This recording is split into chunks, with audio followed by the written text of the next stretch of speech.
Welcome to ITAM Yeah, sure. Reimagined, from asset control to enterprise intelligence in a cloud-first environment. I'm your host, Paramjiit Jaggii, and I would like to welcome everyone who has joined to this session.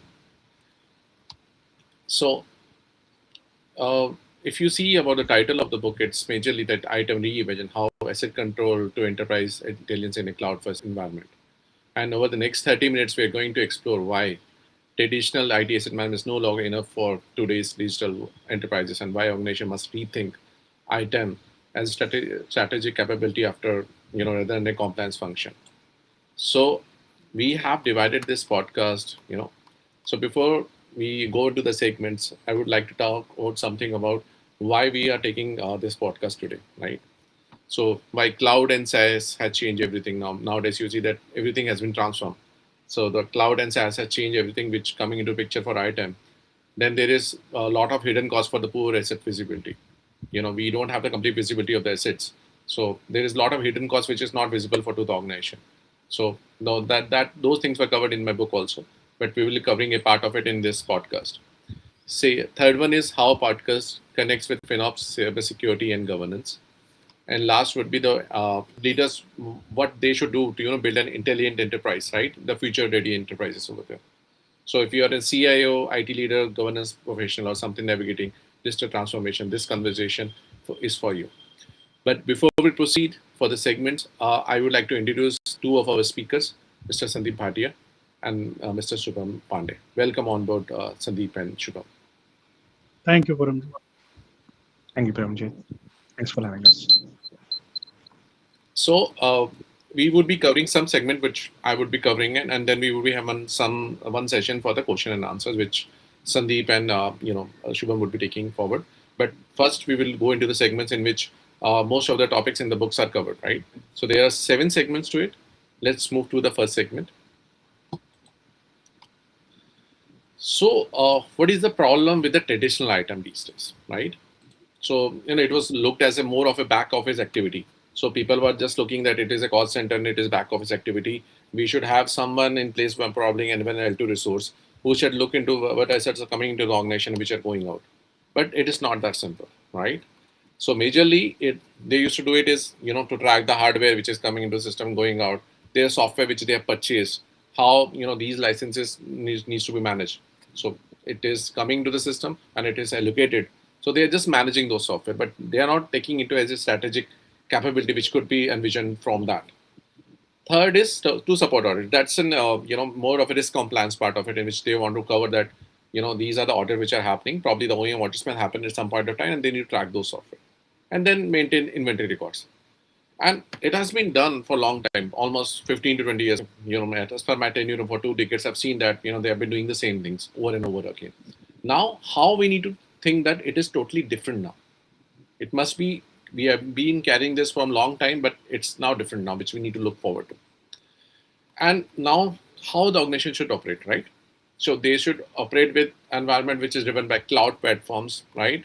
SaaS subscriptions, remote work, and the automation part of it. And there has to be some AI-driven services also. We cannot, everything is AI nowadays. And if we don't have anything which is embedded with an AI now in the system or item also, it will not work for the longer period. So now assets are no longer a physical or a static or a centrally controlled entity. It is altogether a different thing which should be looked at as strategic perspective. So the cloud workload may exist. There are certain things which is a governance gap which is coming into the picture right now, right? Like there is a cloud workload which has been taken for some few minutes only. So that is a governance gap which we are looking forward to. Then there is a SaaS application which is purchased without IT involvement. There are certain departments on credit card, something they buy something and it is not coming to your purview, and you're not able to handle it. But at the time of renewals, they come back to you that we have purchased this in last year. Now you need to renew it. Then you come into all the entities of getting all the contract information when it was purchased and when it needs to be renewed. So there are a lot of things which are needs to be involved as an item perspective, which is not there, and it is still happening in the biggest organizations also. I've been catching a lot of CIOs and CTOs also. They are also facing the same problem. Bigger organization, they have been doing $200 million of worth of purchase in a year, but still they are struggling. So that's what we need to look forward to. And The third gap could be an AI agent, which may consume some resources autonomously because it's an AI agent. It can use the resources from anybody, and it can fetch a software from online, which is might be open source. It might move into a licensed software right now. So there are a lot of things which are coming into picture now. So these are the gaps which we need to look forward to. And yet, all of these also introduce for a few more things like the cost, the risk, the compliance obligations, because cost is anyway there. Because if you buy something, you need to incur some cost from it. Freewares are there, but then it comes with a risk when it would move from a open source to a licensed model. And the compliance obligations. You need to look forward how the compliance has been taken forward right now. It's not compliance on a enterprise license positioning. It's more on that how we are tracking those assets, and we have the complete visibility of it. And now, last on the list is the business dependency. There are a lot of business. We don't work individually. We work with a business in most of the organizations. So there's a lot of dependency on in which they need to declare those assets which they have been procuring. If they are not declaring it, you don't have that visibility with you. So what is the challenge in this? So we are talking about the traditional items. So these are the things which I've been highlighting, right? So the challenge is, so they are still governing most of the organization are governing technology using outdated models. So there's no change in the models. They have been doing the same thing repeatedly over and over the period of time. And that creates a gap. It's because it makes an operational chaos. So that's what we will be covering in the next segment, why ITAM must be reimagined.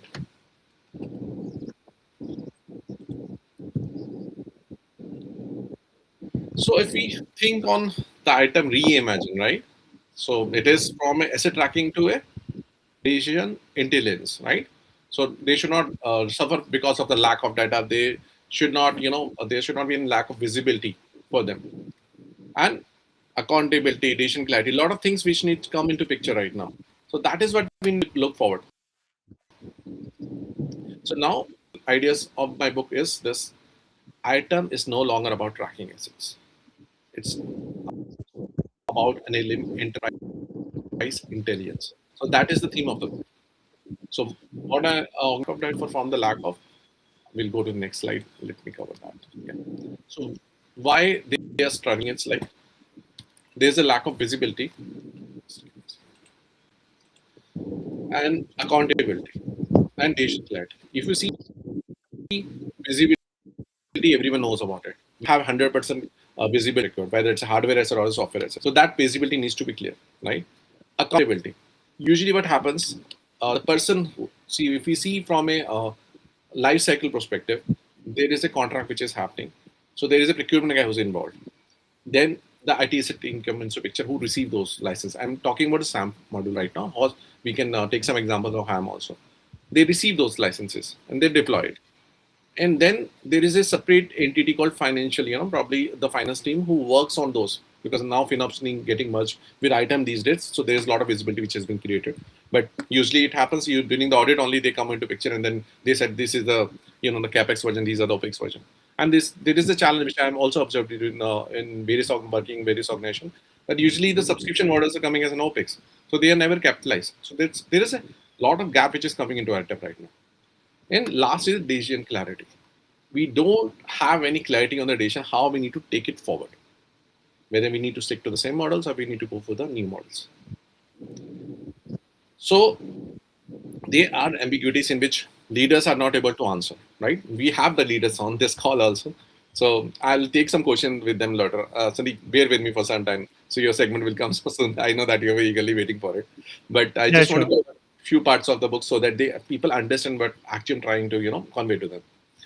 So when leaders cannot answer, it's what are we running? They don't have any visibility, so they don't know what they are running in their infrastructure right now, and who's the owner of those assets, how much it costs, and what risk does it create? Because once when the big auditors like Microsoft, Oracle, or come to your organization, then you run around, you get the data, you remove licenses and everything. But yeah, they have done their previous work on that. So it's like majorly you can't do anything about it when they have come for the audit. So what we say is the governance is reactive usually, and that is why the ITAM must evolve, right? So reimagine ITAM will connect you with the technology, finance, security, and the compliance, all four, right? And it together they will make a strategy That's how you need to work as an intelligent enterprise.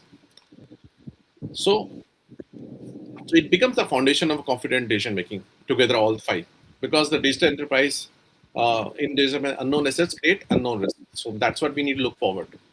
So unless we, club all five, then only we will move towards the intelligent enterprise. So my next segment is on the ITAM and the cloud. These all topics are covered in my book, but I'm just taking few parts of it and just giving you some insights on it. So if we talk about ITAM with cloud and SaaS reality, cloud and SaaS have changed the economics of technology nowadays. In the old world, you purchase infrastructure, you depreciate, that the assets are getting depreciated over the period of time. And you have a control environment. You know which assets you have procured because those were hardware assets which are available to you. Servers, which are placed over there, you have a physical entity to it. But now, what with cloud and SaaS coming into picture, you don't have that visibility unless you have all the contracts in place. You know which license are come into system which are used by them, and for small instances also they are using it. And they're even the licensing model are different for them. When they are utilized, then only like you can say that technology is consumed on demand, right? So you are consuming whatever things, then only you are actually paying for that. Then there is a cost scale dynamically over there. How much it might scale up, it might scale down. So you need to have a continuous, which does probably you can say the governance around that. And there are business units who take tools independently. They adopt majorly tools. They independently they work on those tools, and you don't have that visibility created for them, right? So there are two major problems. What's in the financially you can see over there, like organization lose money through unused SaaS licenses. There are duplicate platforms. You have the license available and you work on the platforms. Somebody is buying a new license and going for those platforms. So this is happening a lot in the organization because every business unit want to work on those licenses, but they don't have the kind of visibility. So they just fetch new licenses and go for those platforms and work on those. And there are over cloud resources. That's the biggest task, challenge you are facing these days. Because cloud resources over provisioning, you don't look into those. And last is the least, lack of accountability and the ownership. So you're using those licenses, you don't know who's the owner of those licenses. So there's the major lead, financial leak which is happening in the modern IT right now. So now, second is the governance blind spot, right? So with the governance, security cannot secure what they cannot see. So this is ground reality that even the security teams are working, GRC teams and working on that. They don't have visibility on those. So these are all blind spots. So what the regulators on these governance team they want and expect visibility, and even the board, probably the senior management wants to have accountability, expect accountability. If someone is the leader of that particular department, he should have the complete accountability as well as visibility of processes, which have been. And finance also expects something as a strategic, forecasting part of it. They expect predictability in the next quarter or so. We need to have that kind of things in which we are going to buy those licenses. If we have all these things streamlined, definitely they would be have greater visibility over the stuff. So, and this is all depends on asset intelligence. That is why ITAM now intersects directly with FinOps, cybersecurity, risk management, and regulatory governance. So these are the four major components in which ITAM now intersects with them. It's not that it is not working in cyber. So you need to work with FinOps, you need to work with cybersecurity because everything is involved now, being an intelligent enterprise.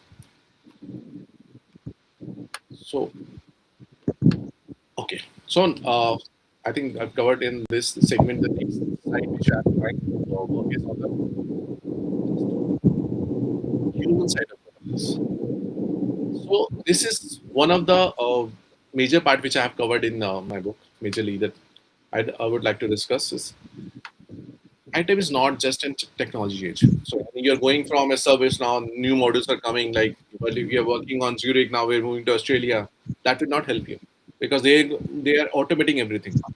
There is a technology happening, but with that we need to have people and culture change also. If you're working the way you've been working 10 years back, it will not help. So many governance initiatives fail because teams see governance as friction. So if we are putting some governance inputs towards them, they see it as a friction and they do work towards it. So it's a not a department failure; it's an organization failure also. So, like I'm taking an example for that. Developers fear slow approvals because they think they want to develop some of the automation they need to done, and the slow approvals are in place. So over the period of time, the reserve is missed, right? And business teams, they fear bureaucracy majorly on that. They said, we have to do this, but how can we achieve it? They want to save on cost everything. So bureaucracy also comes into picture. And then the leaders fear complexity. So there are a lot of different lessons coming to which then leader take they're not very comfortable having complexity in place. So, so whatever the solution we are proposing, it's not tight control right now. So the solution is what we need to look forward to as a success criteria. Clear accountability, automation driven governance, better visibility, and simple decision making. These four things, if they are available, then probably it is a win-win for everyone. So bottom at item should not reduce from friction, not created. The organization that succeeds are those where ownership is clearly visible. Cost awareness is embedded into the system. Governance is proactive, and the trust exists across teams. So if we are working in different teams, we don't have we have to work with different teams. We have to work with procurement. We have to work with finance team, right? And then also facility goes in front end. They're the work front end for the hardware. They're receiving those systems, and you're coming into picture later. So there's a lot of dependency in each other on that. So you need to have a create that trust between the two systems. So we have covered the fourth segment. Now our fifth segment is with the speakers. I know that Sandeep and Shiva have been waiting for long. So can you one of you can put yourself on mute? Yeah.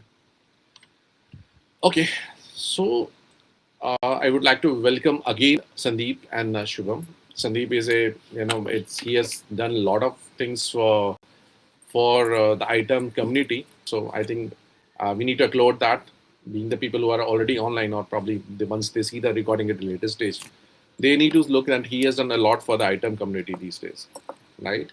And Shubham, yeah, we need to applaud. I think we need to clap for him. And then we have Shubham also has been giving regular lessons on a weekly basis to sensitize on the software asset management module and even the platforms and everything. So they are doing a great thing for the ITAM community in which they are actually educating them, and those are great inputs from your side. And I don't think so. It's like they are. It's more of a gratitude they are showing towards the community. So it's a great thing. So I think I'm giving the first question. Probably any one of you can pick that question from that, and then probably you can answer that one. Right. So my question to you is like traditional item has a largely been associated with audits and inventory management, right? And what were the biggest changes in technology and business environment that may you believe item needed to be completely reimagined from your perspective? Yeah, sure. So I'll take this one, Paramjit. Thank you for having me today. So how far I think like you have covered almost everything on that your book. I have, and just to let you know, I have recently went through your book. I got some time and I went. It was like a eye opener for me how the AI world can be reimagined, what following into the new criteria we are having in presently.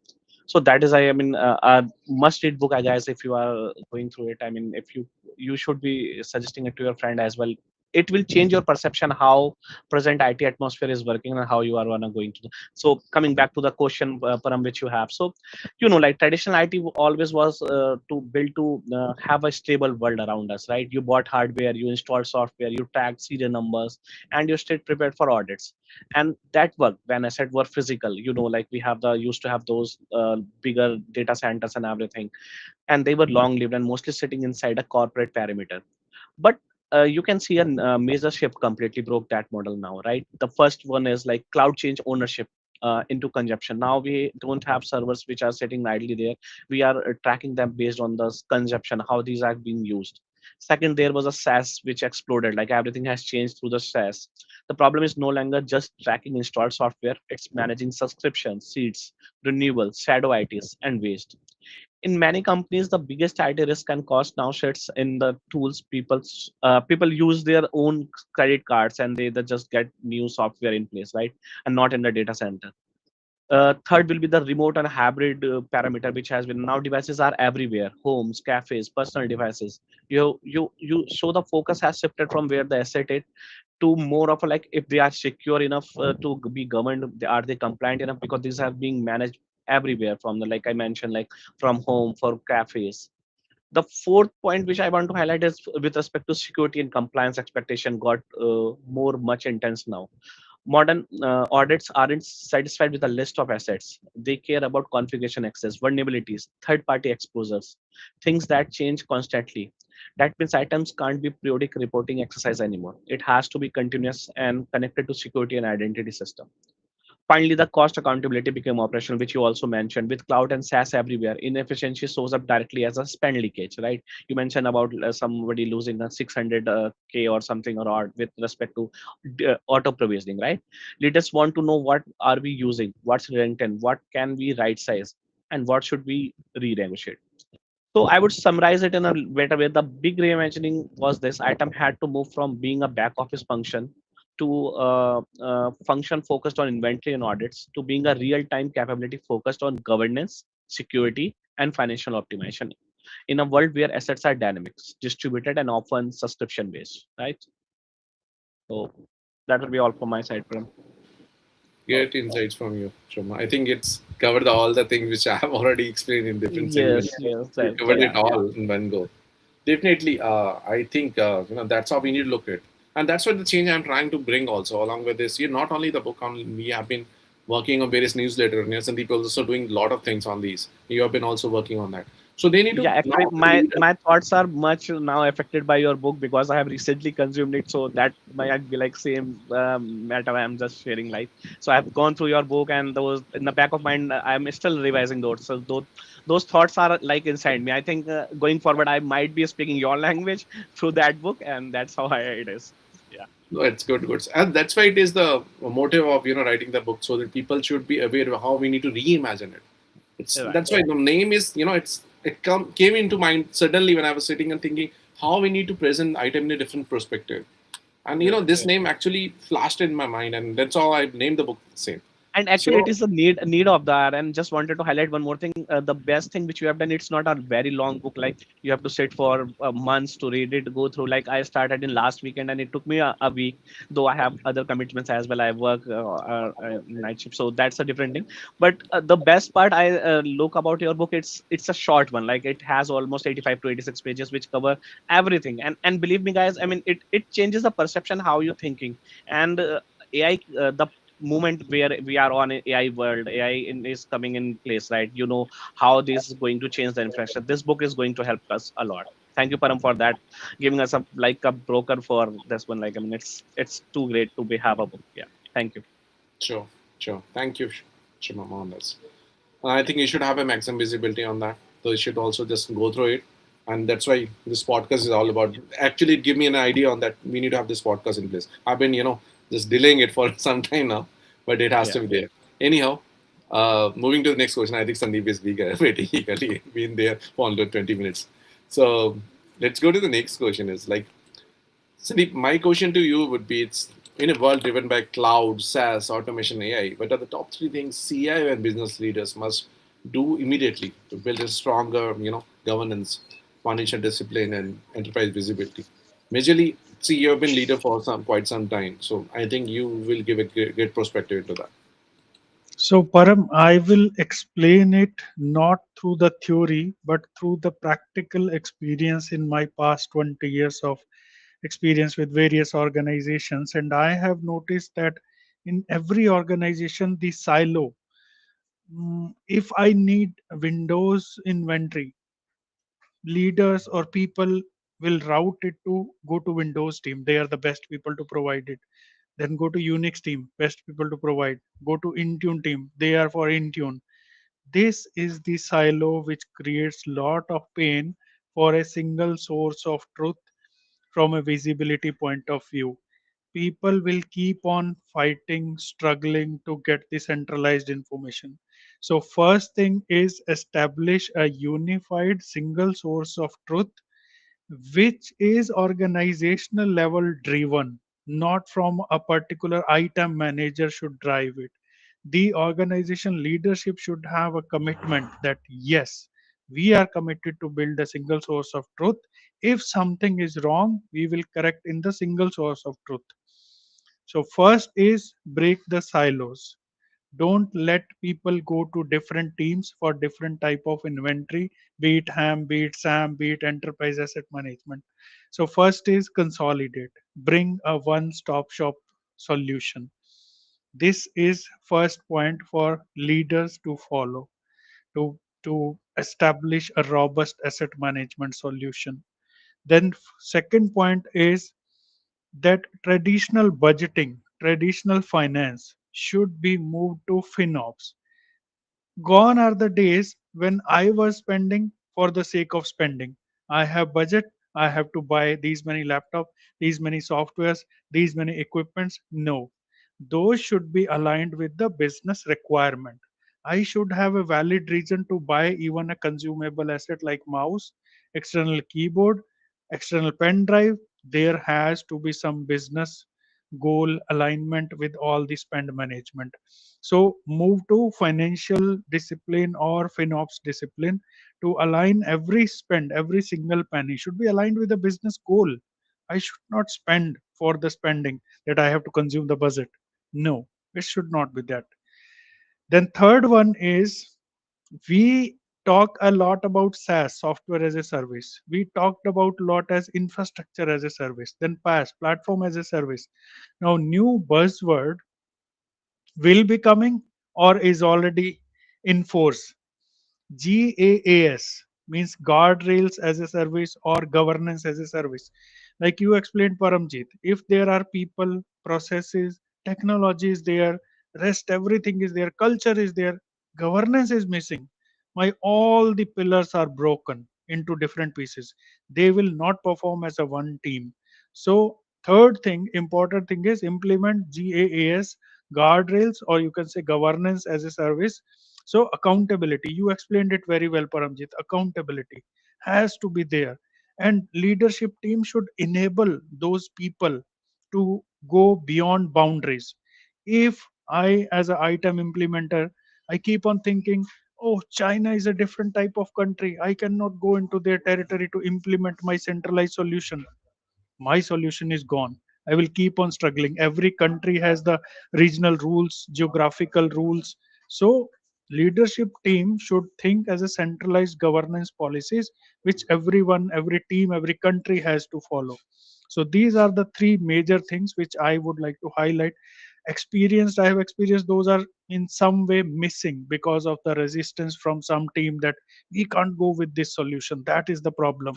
No, if there is a problem, there would be a solution as well. So these three pillars enabling will get it to the top of the success win-win factor for complete organization. That would be my points. Those are great insights. I think Sandeep, you had covered it all. I think if you see, we need only two speakers to cover all the topics I have been covering. So it's a concise one, and given a lot of insights on that. See, that's what I have been, in my 2 decades of experience. People are thinking that there is only one leader who's driving the complete, and it's the most, critical department. Most of the efforts are put in by the item team itself, budgeting to everything on that part. And people think that it's a very small department and it's just taking laptops and giving laptops. They don't understand the nitty-gritty of it. So they need to understand it's a strategic capability which they need to build it within the organization. They just not have a separate strategic department. They need to have an item department which needs to be very strategic. And it's actually implying some of the cost, biggest cost is spent on item only. So they need to look into those things. Anyhow, so I think we had covered a lot of points on this, and people have great insights. There is my close friend of mine who has given insightful with hands crossed. So he's very happy what we have covered today. Anyhow, so we have the last segment available. It's most of the critical segment. So I would like to add, the last segment is more on the AI in automation and the future of item. So let me first right how the future of item will move now, right, with AI and automation future of item. So as we are entering into a new phase, the I just give me a second. Increase this.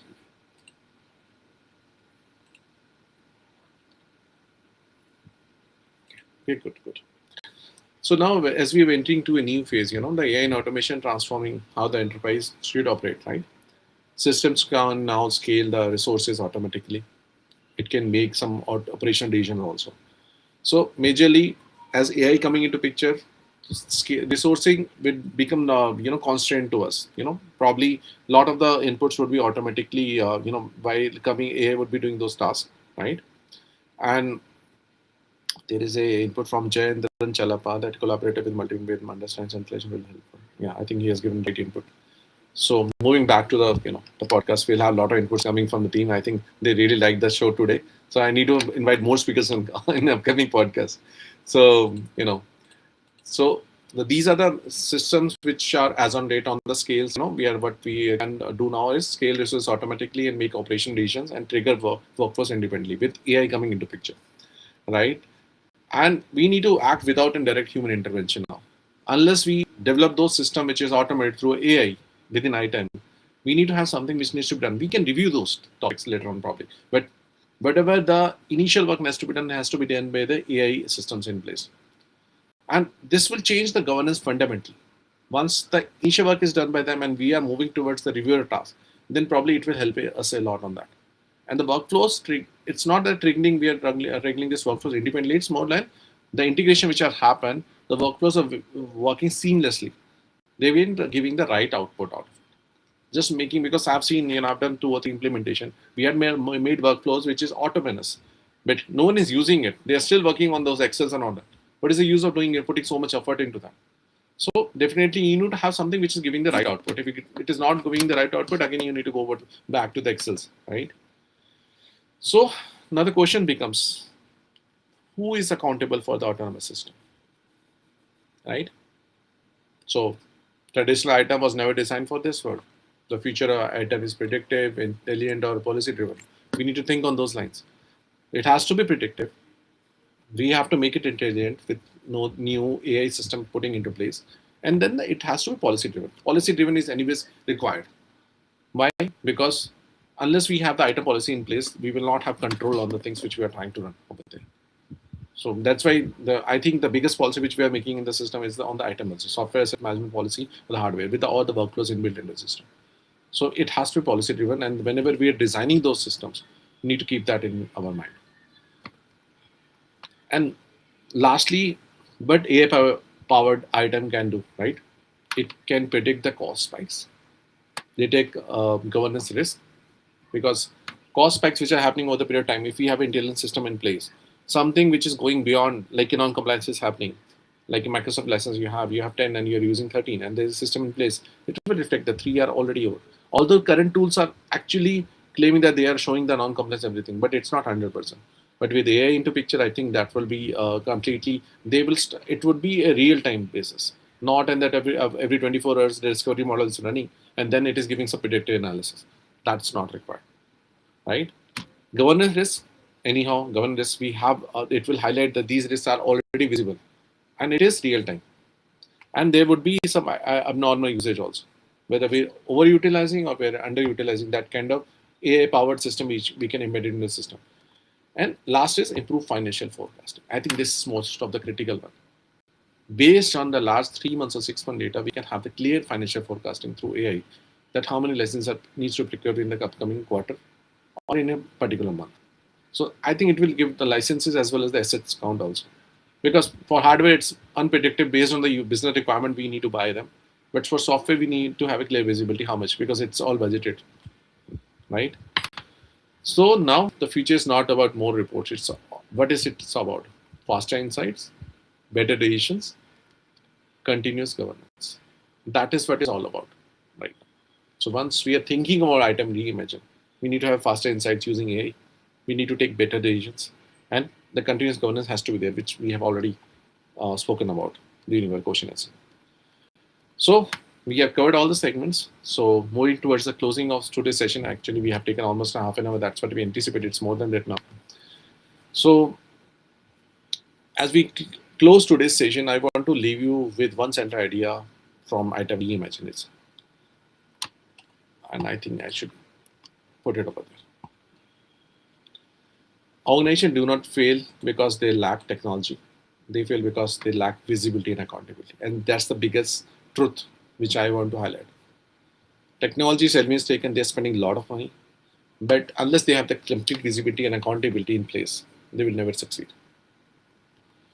So the enterprises that thrive in the future will not necessarily be ones with the biggest cloud environments and advanced AI. They will be the ones that they know that what they run, understand what it costs, govern risk intelligently, and make decisions with confidence. So that's my gist of it, and that is what Reimagine ITAM is really about. Not control for the sake of control it, but governance that enables responsibility. So thank you for joining me today. Uh, Before we close for the day, I would like to give you my link to my book also in the podcast itself, in which you probably, if you want to run through it, it is available on the Kindle version, even my website and everywhere, even in my uh, author page also. So I'll just ping it on the chat itself. Thank you, Param, for providing us this wonderful opportunity almost every month now. Yeah, I will take some break on this for some time. Anyhow, Yeah, no, but these podcasts giving us so much wonderful opportunity to publicize the item domain as well as item community. This is very, very helpful actually. yeah, definitely. So I think there is some challenge in my chat. It's not working properly. It should have been working. So I'll do one thing. I'll paste them the probably the links on the chat after the podcast is over. Yeah. If it is not working right now because there's some issue with it. I am able to see the chats, but I'm not able to put my chat in the picture.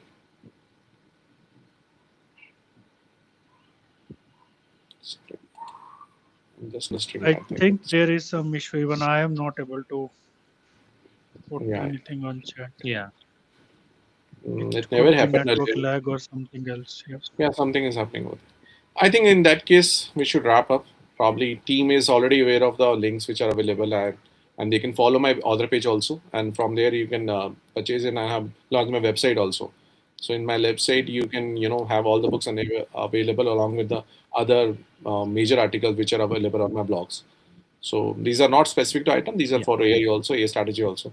So you can look into that. So I'll paste it after this, probably once we are over with this, and then we can reconvene again once we have the second edition of this item reimagine. Right. So Sure. Thank you so thank much. you everyone. Thank you Sandeep and Shubham for Again, joining this podcast.